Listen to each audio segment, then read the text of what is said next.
No portal da Assembleia, a gente entrevista o deputado Bira do Pindaré, que assume a presidência da Comissão de Direitos Humanos. Bom dia, deputado. Seja bem-vindo ao portal da Assembleia. Bom dia, Cristiane. É um prazer estar aqui com vocês. Bom, vamos começar falando aí das atividades da Comissão de Direitos Humanos e Minorias. A gente tem muito trabalho no estado como o Maranhão, né, deputado? Sem dúvida. Nós estamos retomando a presidência da comissão. Amanhã a gente já inicia os trabalhos, realizando a primeira sessão ordinária. E na pauta já tem um assunto extremamente polêmico, que é a alta de preço dos combustíveis na ilha de São Luís e no estado do Maranhão. Então há uma série de questionamentos sobre a existência de cartel entre os postos de combustível, na prática dos preços que são cobrados dos consumidores, como também a preocupação com o fato de que nós temos uma cidade aqui vizinha nossa, que é Teresina, e o combustível vai daqui para lá, mas lá é mais barato do que aqui. Então é preciso que alguém explique isso. Como é que eles conseguem isso? Né? Por que em Teresina o preço do combustível é mais barato do que em São Luís? Então, em razão de toda essa polêmica, nós convidamos o presidente do Sindicato dos Revendedores de Combustíveis, o Ministério Público, a Promotoria do Consumidor, né, a ANP, né, para que amanhã a gente possa reunir, né, e ter respostas a esses questionamentos.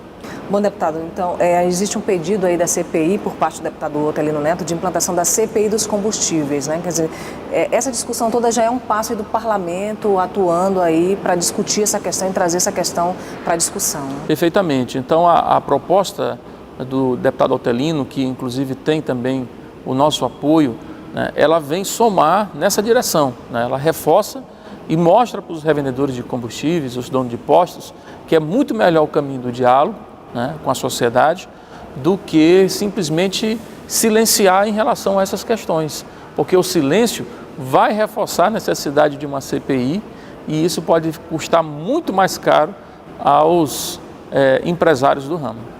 Agora, o senhor acredita que num ano peculiar como esse, né, singular de eleições diretas, né, de atividades, por exemplo, como Copa do Mundo, como deve ser a atividade parlamentar, né, já que os deputados precisam também, né, estar nas suas bases aí, e também como deve ser essa discussão dos direitos humanos e das outras comissões, por exemplo, meio ambiente, num ano de eleição como esse? Olha, eu acho que nós temos que manter o nosso ritmo, né? Nós somos uma casa legislativa, nós somos um poder e precisamos estar a serviço da comunidade. Então, as demandas, as questões, os problemas enfrentados pelo povo devem ser enfrentados também pelos parlamentares dessa casa. Então, eu entendo que nós devemos manter esse ritmo, né, apesar de ser um ano eleitoral, apesar de toda a agenda que nós temos para 2014, mas o serviço não pode parar, né? A luta não pode parar, portanto, devemos manter em atividade plena. Bom, na primeira sessão plenária dessa semana, na segunda-feira, o senhor falou a respeito da questão do resultado de uma pesquisa, né, da ONG mexicana que tem ganhado, né, expressão na mídia nacional a respeito de São Luís ser, por exemplo, a 15ª, né, cidade mais violenta do mundo, e o senhor falou isso em seu discurso, né? E a gente vê toda essa questão do sistema prisional, a crise no sistema prisional, a gente tem discutido muito essa questão aqui na TV Assembleia e os parlamentares em plenário também, a questão da segurança no Estado. Como é que o senhor vê todas essas articulações que estão sendo feitas aí entre as instituições? A gente caminhou um pouquinho ou ainda precisa esperar, né, passos mais largos aí de todas essas instituições, tanto executivo, legislativo, judiciário também? Olha, ainda falta muito o que fazer. A verdade é que apesar de todo aquele horror que foi a crise no sistema penitenciário de Pedrinhas, pouca coisa se avançou até aqui para superar essa situação. E a violência, a criminalidade continua nas ruas, né? As medidas em relação à política de segurança, elas são absolutamente incipientes. Veja o tratamento que é dispensado aos policiais militares.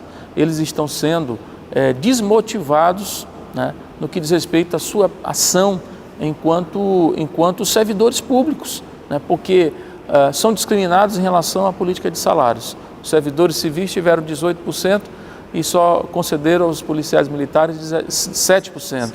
Né? Nós temos a situação dos novatos, que é um absurdo, é um caso de improbidade que tem que ser investigado, inclusive.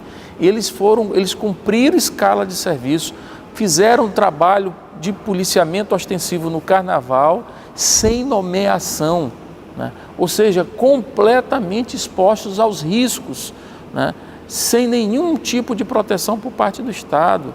Quer dizer, ninguém pode ser colocado em serviço sem a devida nomeação. Esse é o primeiro ato administrativo, todo mundo conhece os manuais do direito administrativo e, no entanto, cometer essa atrocidade. Então, por conta disso, desses desrespeitos cometidos contra a corporação, a gente observa que o governo ainda parece que não aprendeu a lição diante de tanto horror que já aconteceu em Pedrinhas e continua acontecendo nas ruas, aqui na cidade de São Luís ou em qualquer canto do estado. Bom, a gente teve 6 homicídios só nesse último final de semana, entre eles linchamentos, né, por parte da população, e a gente tem todos os dias, por exemplo, protestos em relação à situação dos ônibus, a precariedade dos ônibus de São Luís, né? Como é que o senhor vê esse clamor aí na rua todos os dias, trânsito interrompido por manifestações populares? Está faltando mais resposta aí para essa população? Falta resposta, né?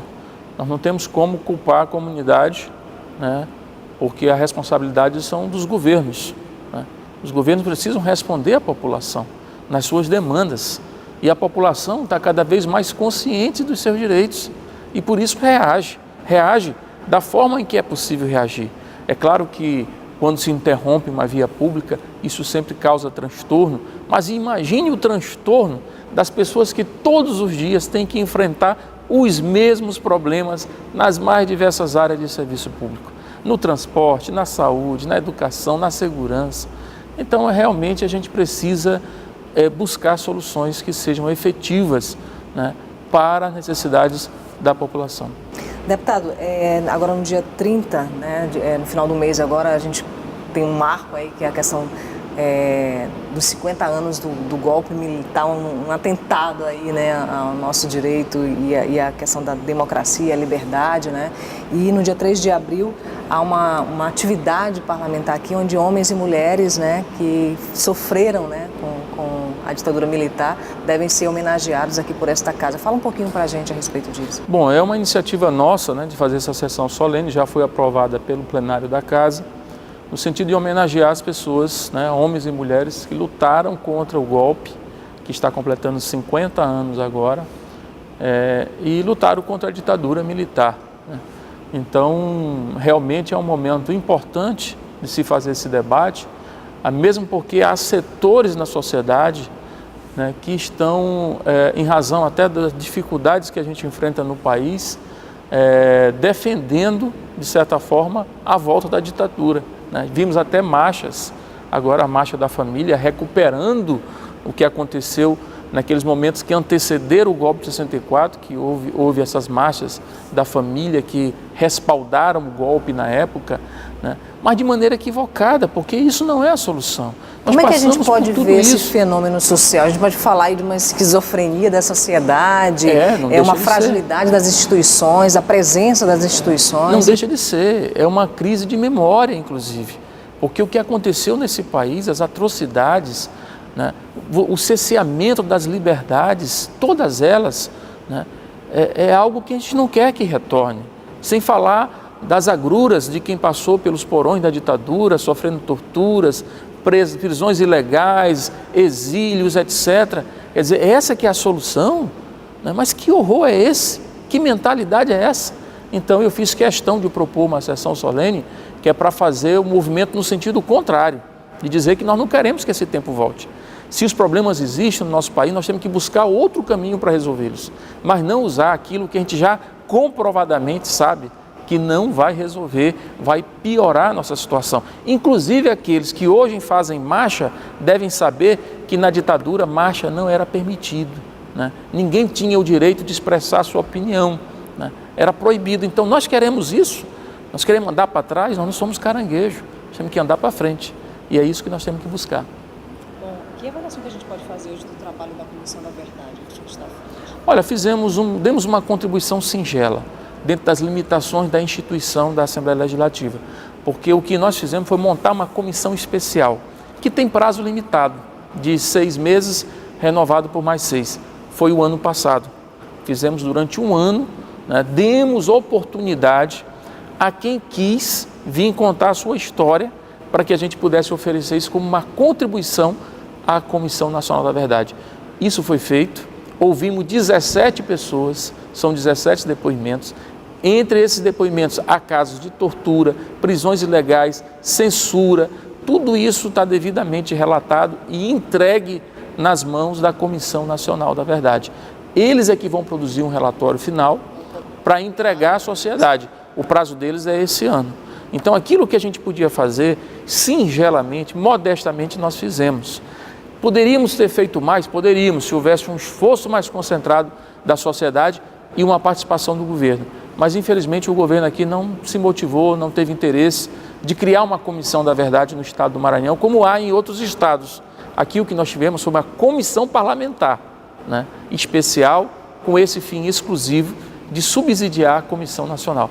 Isso nós fizemos, aliás, com muita qualidade até, com o apoio dos servidores da casa. Bom, então, dia 3 de abril é meio que emblemático, né, o fechamento dessas atividades, né, também da Comissão da Verdade, que a gente deixa de, a gente lembra, né, esse trabalho. Com certeza, para a gente tornar público algumas propostas que esta comissão apresentou à Comissão Nacional e à Assembleia Legislativa. Por exemplo, retirar nomes de ditadores, de logradouros públicos, de municípios, como é o caso aqui no Maranhão, tem um município chamado Presidente Médici. Por que homenagear um ditador, né?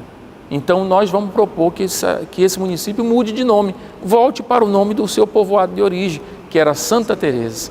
Muito melhor, por sinal, né? Assim também, nós vamos propor que haja uma referência especial em relação à casa onde era praticada a tortura aqui em São Luís, que era a sede da Polícia Federal no centro da cidade. Então, iniciativas como essa visam exatamente a recuperação da memória do nosso povo para que essa história não se repita. Bom, a gente está assistindo tristemente aí, por exemplo, a casa de Aloysio de Azevedo sendo transformada em um estacionamento, né? E a população aí, aos poucos, se mobilizando para isso. A gente ainda precisa muito, né, dessas lições para recuperar nossa memória e da importância, né, dessa memória para a nossa história. Sem dúvida. E é esse o nosso trabalho. Bom, deputado, muito obrigada pela sua participação aqui no Portal da Assembleia. Bom trabalho para o senhor. Eu que agradeço, Cristiano. Muito obrigado.